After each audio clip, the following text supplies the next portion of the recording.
rapidement. Donc, j'avais ici, quand je cherche le nombre de degrés, je sais que ça correspond, bon, j'ai peut-être fait l'inverse, là, mais ça revient absolument au même. Un demi-tour correspond à pi rad. Donc, avec ça, je peux faire des croisements possibles. Il nous en restait un à faire, qui était le dernier, 60 degrés. Alexandre? Oui, j'ai un autre cahier. Viens, Juliette va t'en donner un.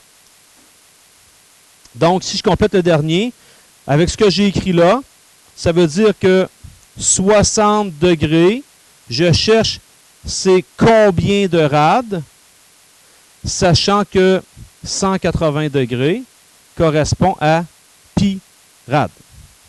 Vous remarquerez que j'appelle ça ici θ. θ qui est une lettre qu'on peut utiliser pour la mesure d'un angle. C'est souvent utilisé en mathématiques.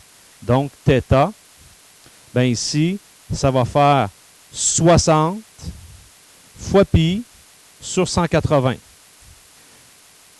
Je vous dis qu'il faut garder le pi parce que lorsqu'on est en termes de pi, souvenez-vous, je vous ai dit, on sous-entend qu'on est en rad, qu'on est en radian. Donc, ça va éviter d'avoir à écrire rad. Alors que si je fais 60 fois pi divisé par 180, je vais obtenir un nombre, puis je vais devoir écrire au côté rad. Alors que si je le fais comme ça c'est la même chose qu'un tiers de pi. Pi sur 3, ben ça m'évite d'écrire le nombre qui va être 1, quelque chose. 0,5. OK? Ça m'évite d'écrire ça. On poursuit. Une autre utilité qui peut être bien intéressante, c'est d'aller chercher la mesure d'une longueur d'un arc. Bien, vous avez déjà vu ça en secondaire 2. Parce qu'une longueur d'arc, c'est une portion de la circonférence. OK?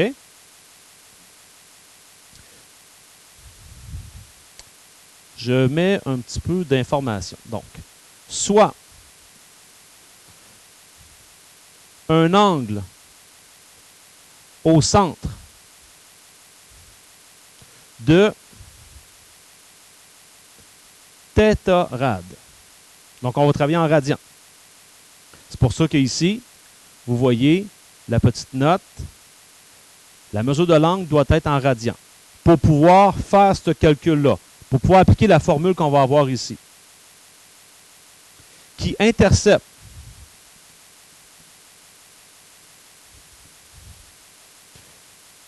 un arc de L unités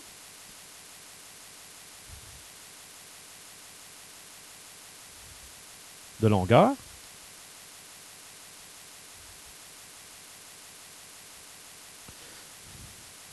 dans un cercle de rayon R. Alors, j'ai la représentation visuelle à côté de ce que je viens de vous dire. Donc, soit un cercle, un arc d'un angle θ, donc l'angle θ au centre intercepte un arc de longueur L, et mon cercle a un rayon R. Eh bien, je vous dis que dans une situation comme ça, si j'ai un angle en radian et que je veux trouver la longueur, je peux faire directement R fois θ. Directement.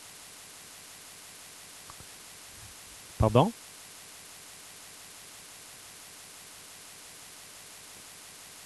Tu peux le répéter?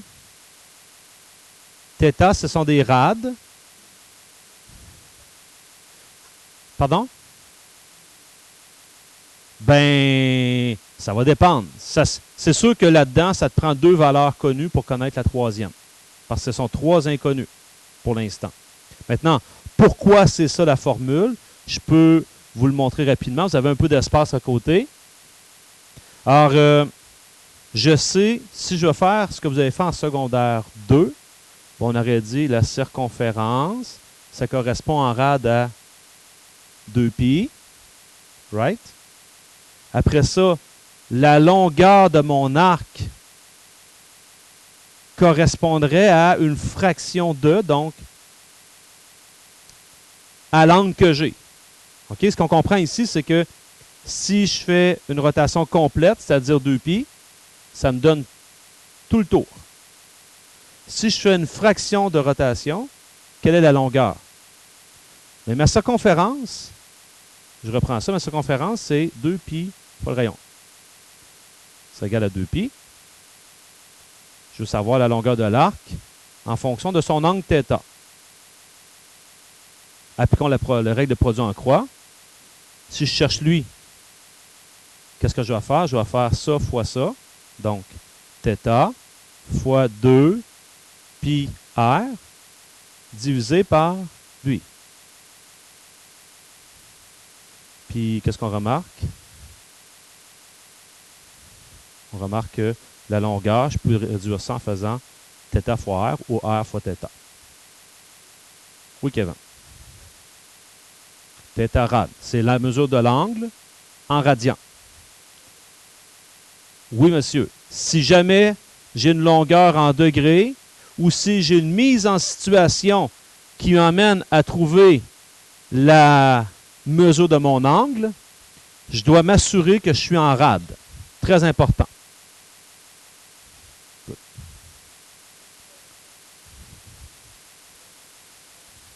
Ça dépend, parce qu'à partir de maintenant, quand tu me diras, j'ai un angle de... Oh, Caroline? OK. À partir de maintenant, Kevin, et pour les autres, si tu me dis, il y a un angle de pi sur 2, on va finir par se comprendre. Pi sur 2, je vais savoir si c'est un angle de 90 degrés. Parce qu'on va parler aussi en termes de rad. Il ne faut pas juste penser à un angle, c'est des degrés. À partir de maintenant, dans votre vie, là, un angle, ça peut être des radians aussi. Et quand on est dans le cercle, on travaillera presque uniquement en rad. Mais faites-vous-en pas, on va passer plusieurs périodes. Donc, ça va finir par être une habitude pour vous de travailler dans ce cercle-là. OK. Si la longueur d'un arc est de 20, donc ça, c'est la longueur de l'arc. C'est mon L. Et que la mesure de l'angle au centre qui intercepte cet arc est de 2 radians. Ça, c'est mon θ. Puis on me le donne en radians. Quelle est la mesure du rayon? Assez facile, longueur égale R fois θ. Je substitue, ça veut dire que 20 égale R fois 2, donc 10 égale le rayon. Donc, le rayon égale 10 cm. C'est réglé. Jeanne? Non. Ça peut être en mètres, ça peut être en kilomètres. Mais ça va être des unités de mesure. C'est clair qu'elle ne sera pas... Ben, en fait, elle pourrait être en rad. Mais là, en rad, ça ne nous dira pas beaucoup d'informations. On a vu au début du chapitre que la longueur de l'arc est la même que l'angle au centre. C'est tout à fait logique. Si j'ai un angle de 45 degrés, je pourrais dire que j'ai un arc qui correspond à 45 degrés. C'est vrai, 45 degrés qui est qu'une portion de mon 360 degrés. Je poursuis. Dans un cercle dont le diamètre est de 15, j'ai le rayon ici. 7,5. Quelle est la longueur de l'arc intercepté? Donc, je cherche la longueur. Avec un angle au centre de 2π sur 3 rad. J'ai mon θ. Donc, la longueur, rayon fois θ, longueur égale 7,5 fois 2π sur 3. Quand je fais ça, je peux me préoccuper uniquement, si vous voulez, des coefficients. Hein? Je me souviens, la première fois qu'on vous a présenté ça, c'était en secondaire 2. Vous étiez vraiment mal à l'aise avec ça quand on vous disait la circonférence d'un cercle est égale à 10 pi. Là, vous étiez comme tout mêlés. Pourtant, c'était tellement plus facile de vous le donner comme ça, parce que plus la circonférence est 2 fois pi fois le rayon, tu pouvais déduire comme ça que si tu es 10 pi, ton rayon, c'est 5. Alors que ce n'est pas ça que vous faisiez en secondaire 2. C'était très important pour vous de refaire 10 fois pi, puis de dire que ça fait 31 points, nanana, puis là, après ça, de retrouver votre rayon. On peut travailler juste en termes de pi. 7,5 fois 2 qui fait 15, 15 sur 3 qui fait 5 pi. OK? Ou, si vous voulez, 15,71 cm. Donc, ça peut être 5 pi cm ou 15,71. Les deux mesures sont acceptées. 7,5 fois 2 qui fait 15. Divisé par 3, ça fait 5. 5 pi. Puis pour mettre ça à 15,71, là, j'ai pris ma calculatrice puis j'ai fait 5 fois pi. Il est certain qu'on va modéliser des situations dans ce chapitre-là. Modéliser des situations, qu'est-ce que ça signifie? Ben, c'est prendre, par exemple, le phénomène d'un piston dans un moteur d'automobile. Bon, là, c'est pas tout le monde qui est peut-être connaisseur en mécanique, là, mais un piston d'automobile, qu'est-ce que ça fait? Il est à l'intérieur d'un orifice et ça descend, il y a une explosion qui se crée, puis là, ça remonte. Et là, il y a des valves, puis ça, ben, c'est après un engrenage et ça fait propulser le moteur. Ben, si on dit un technicien, un ingénieur mécanique qui a besoin d'arrêter le piston à une hauteur précise, on risque plus de donner une réponse comme ça avec des 10 millièmes de précision que de lui donner quelque chose comme ça. Donc, on s'ajustera en fonction des situations. Exemple suivant. La grande aiguille d'une horloge mesure 10 cm. Ah, ça, c'est le rayon. Dans une horloge, ça, c'est mon rayon. Quelle est la distance en centimètres que son extrémité parcourt? Donc ça, ce qu'elle parcourt est en train de définir un arc, l'extrémité de la flèche. Si on recule l'horloge de 15 minutes. Bon, 15 minutes, là, c'est là. C'est 90 degrés. Peu importe, que je la recule, je l'avance. Ici, le sens m'importe peu parce que je fais la même distance. Puis 90 degrés, ben là, comme Kevin disait en début de période, si on utilise notre fameuse formule de transfert, ou si je me souviens déjà sur mon cercle, parce que c'est une valeur remarquable, celle-là, c'est pi sur 2. Et ça, c'est mon θ. Donc, longueur qui est égale à rayon fois θ. Bien ici, la longueur parcourue sera égale à 10 fois pi sur 2. Comme tout à l'heure, on peut voir ici que 5 pi, ou si vous voulez, 15,71 cm. Mehdi, tu avais une question? Parfait. Je commence à te connaître. Puis en passant, c'est en ton honneur, ça là. J'avais même écrit, il est midi et quart.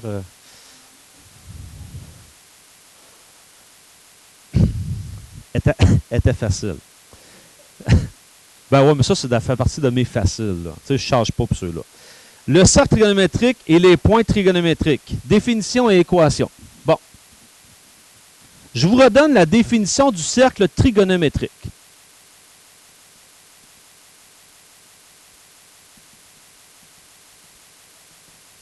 Donc, cercle trigonométrique. Il y en a dans la classe qui seraient déjà capables de dire c'est quoi la définition du cercle trigonométrique. C'est un cercle centré à l'origine de rayon égal à 1 unité. Donc, centré à l'origine du plan cartésien, son rayon vaut 1 unité. C'est ça un cercle trigonométrique.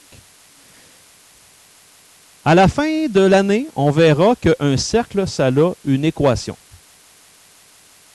Je peux vous dire tout de suite, l'équation d'un cercle, c'est x2 plus y2 est égal au rayon au carré. Ça permet de dessiner. Oui, c'est ça. Tu as les deux portions de la parabole, puis le rayon au carré. Donc, dans notre cas, nous autres, ça fait x2 plus y2 égale 1. Le rayon, c'est 1. 1 au carré, ça fait 1. Et cette formule-là, comme les fonctions que vous connaissez, ben, elle sert à quoi? Elle permet de calculer les coordonnées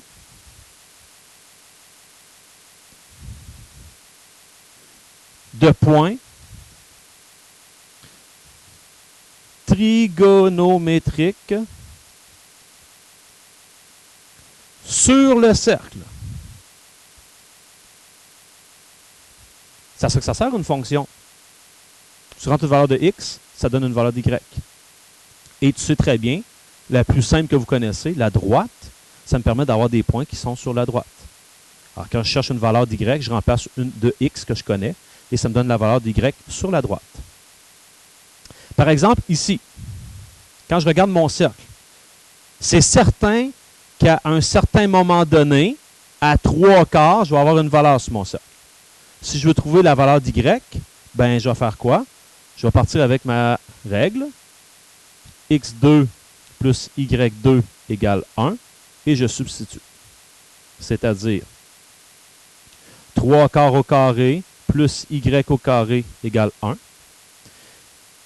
Vous allez vous habituer ici à conserver les fractions. Donc, ça fait 9/16e. Et là, je vous dis, on embarque dans des processus de calcul qu'il faut être à l'aise. 9/16e plus y au carré égale 1. Je m'en vais chercher y. Donc, je vais soustraire 9/16e de 1. Donc, ça fait y2 égale. J'ai bien entendu, déjà dans leur tête, ça fait 16/16e moins 9/16e. Ça en donne 7/16e. Je m'en viens ici. Mais là, j'ai y au carré qui est égal à 7/16e. Je vais faire la racine carrée. Mais ça veut dire que ça va être égal à plus ou moins. Quand je fais une racine, ça peut être plus ou moins l'autre. Je vais l'écrire comme ça pour commencer. La racine de 7/16e. Mais il y a moyen de l'écrire mieux que ça. Ça, c'est plus ou moins la racine de 7 sur la racine de 16 qui est 4. Et donc, pourquoi que j'ai plus ou moins? Bien, avec le dessin, on le comprend facilement. Le cercle, là, c'est symétrique comme ça. Donc, ici, là, ce point-là, je suis convaincu que j'ai 3/4. Mais je suis dans le négatif ou les grecs. C'est ici que j'ai mon moins racine de 7 sur 4. Alors qu'ici, j'avais trouvé racine de 7 sur 4. C'est là, dans le cercle, qu'on va se promener. Puis ici est symétrique comme ça. C'est également symétrique comme ça. Ici, là, je peux tout de suite déduire que je suis à la même hauteur. Je suis à racine de 7 sur 4. Mais, de la même manière qu'ici, je suis à moins 3/4. Puis là, ben, servez-vous du point que vous voulez, mais celui-là ici versus celui-là, il y a symétrie. Et ce point-là, c'est clair que j'étais à la même hauteur qu'ici, donc j'étais à moins 3/4. Et j'étais à moins racine de 7 sur 4. Et ça se tient, parce que je sais que lorsque je suis dans le premier cadran, je suis dans le plus plus.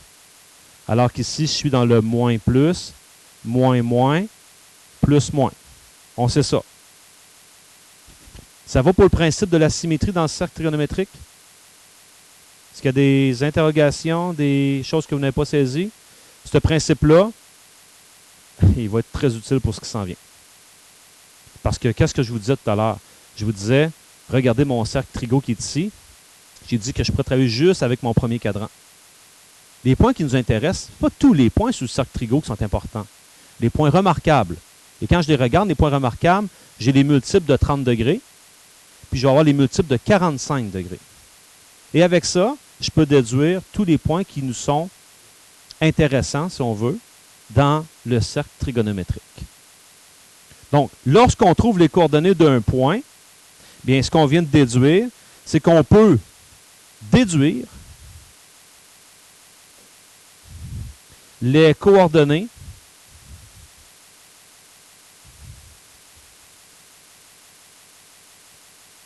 des 3 autres points par symétrie.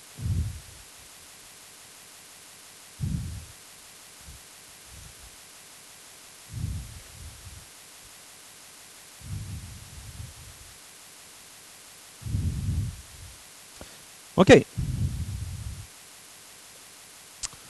On va commencer à voir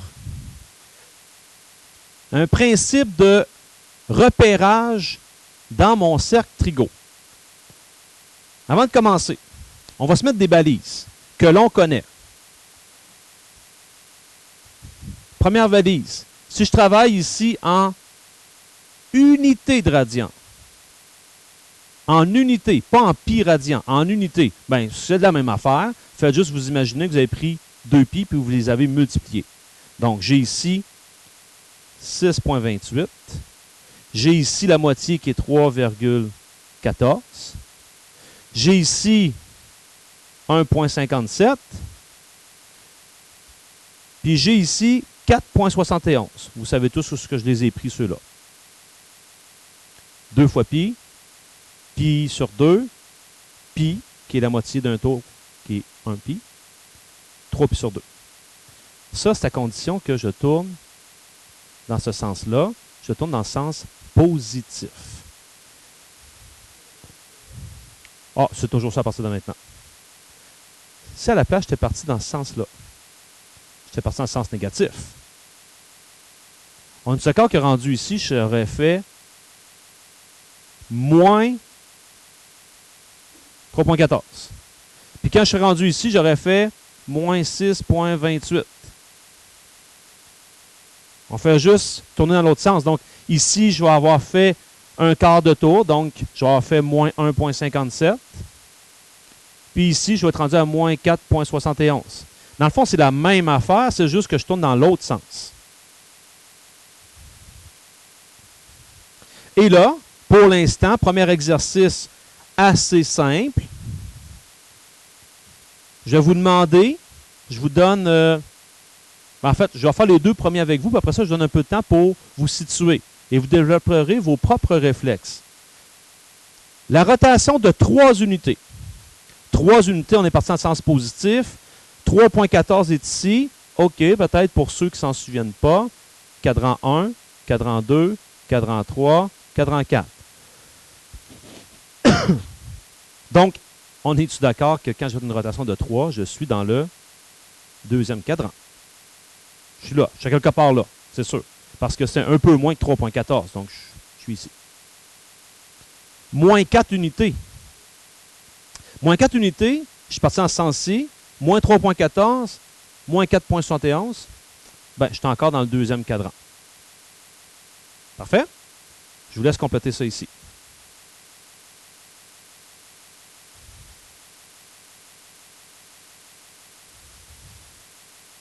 Je vais le mentionner ici.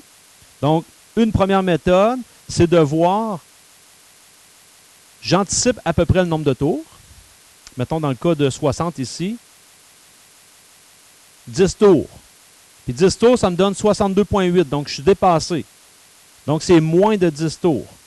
Puis là, j'essaye 9 tours. Puis là, ce que Jeanne a dit, c'est j'enlève, par exemple, des quarts de tour à la fois pour voir si je suis rendu dans ma zone. OK. C'est une façon de faire. Frédérica.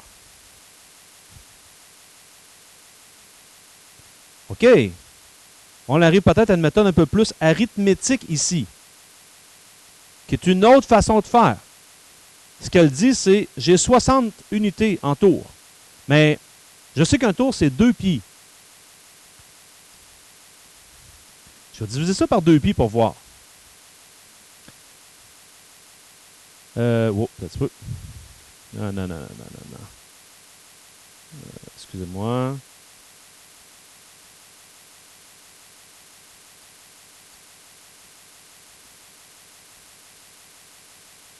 Mieux. Là, elle a dit, ben, je vois que ça fait 9 tours. C'est ce que j'en avais anticipé. Mais ça parle un peu plus. Qu'est-ce que ça te dit? Oh, ça en dit plus que ça. Oui?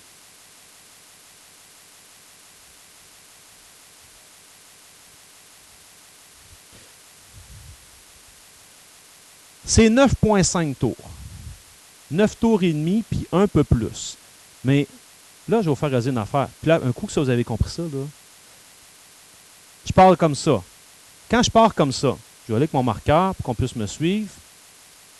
Quand je pars comme ça, bon, les tours complets, ça va. Le 9, là, il est fait. Après ça, on en repart sur le même chemin. 0,5 tours. Puis si je me rendais jusqu'ici, je suis rendu à 0,75 tours, 3 quarts. Bien, mon 0,54, je suis quelque part là-dedans. C'est aussi simple que ça. On en prend un autre en exemple. Par exemple, je prends 11. OK? Bien, mon 11,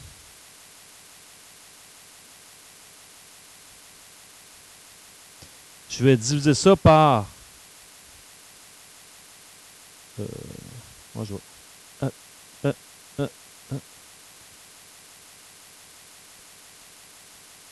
on va voir.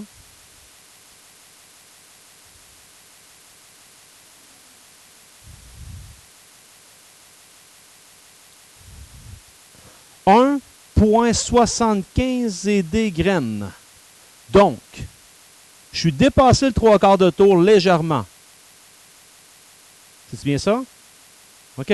Bien, si je dépassais le 3 quarts de tour légèrement, un tour, 3 quarts, puis il en reste un peu, je suis juste dépassé. Je suis dans le 4e cadran.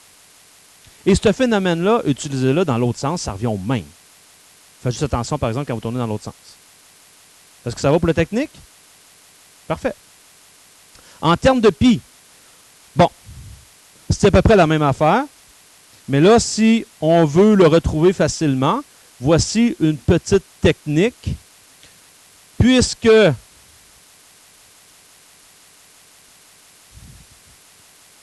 la moitié du cercle mesure pi rad, si on sait ça, il faut diviser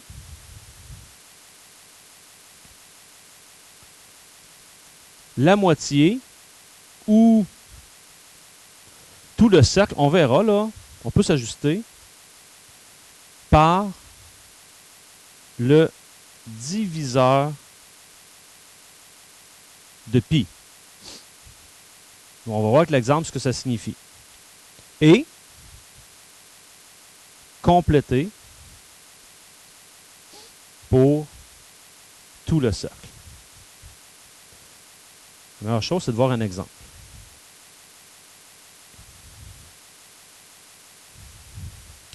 Ce que je veux dire par le texte qui est là. Si je vous demandais de placer 7 pi sur 6, dans le texte, ça dit représente la moitié du cercle ou tout le cercle par le diviseur qu'on a ici. Bien, ici, là, en 6e, il faut comprendre que ça, c'est 6 pi sur 6. Alors que lui, en 6e, c'est combien? C'est 12 pi sur 6. Tout le monde comprend ça? À cause de mon 2 pi.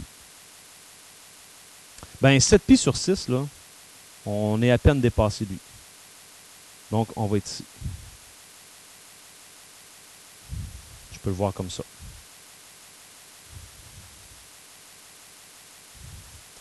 Mon moins 15 pi sur 4. Ici, j'ai moins 4 pi sur 4. Ici, j'ai moins 8 pi sur 4.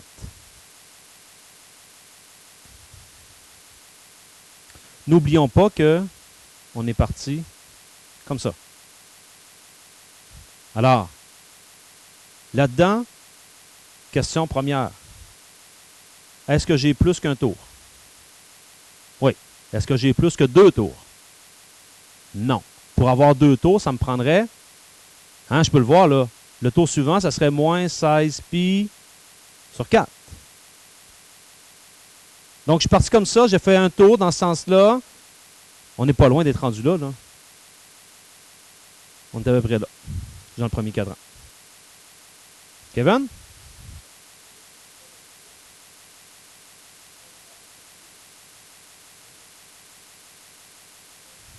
Oui. C'est ce qu'on a écrit tout à l'heure dans la page précédente.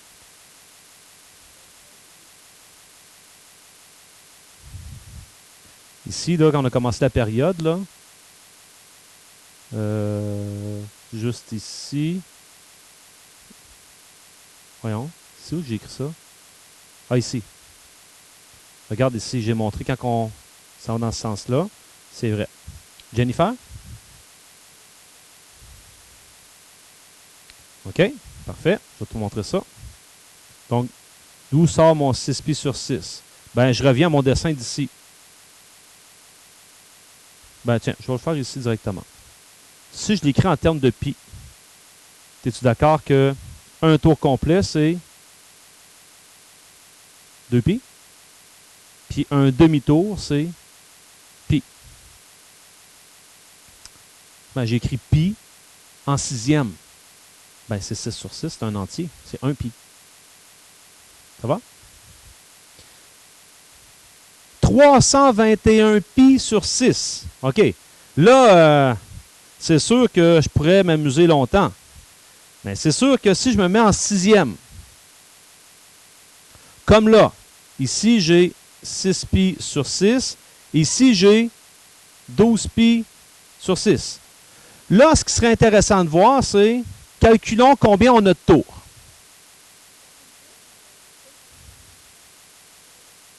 Ça arrive juste.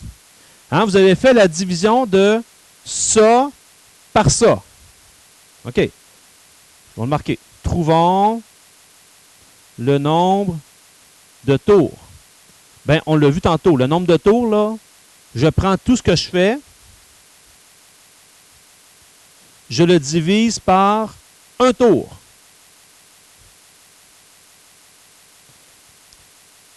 Vous me dites que ça donne 26,75. Alors, c'est 26 tours plus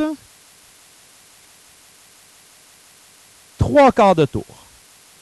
Puis, on est dans le sens positif. Donc, je suis rendu où? Je suis rendu exactement là. Après 26 tours.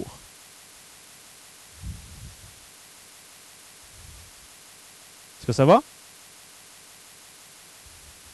Toi, Kevin, ça va pas? OK. Maintenant, quelqu'un qui me dirait, regardez bien, quelqu'un qui dirait, oui, mais moi, là, le 26,75, j'aime pas le voir comme ça, j'aime mieux le voir en termes de pi. Regardez ce que vous pourriez faire. On est tous d'accord qu'il y a 26 tours de fait.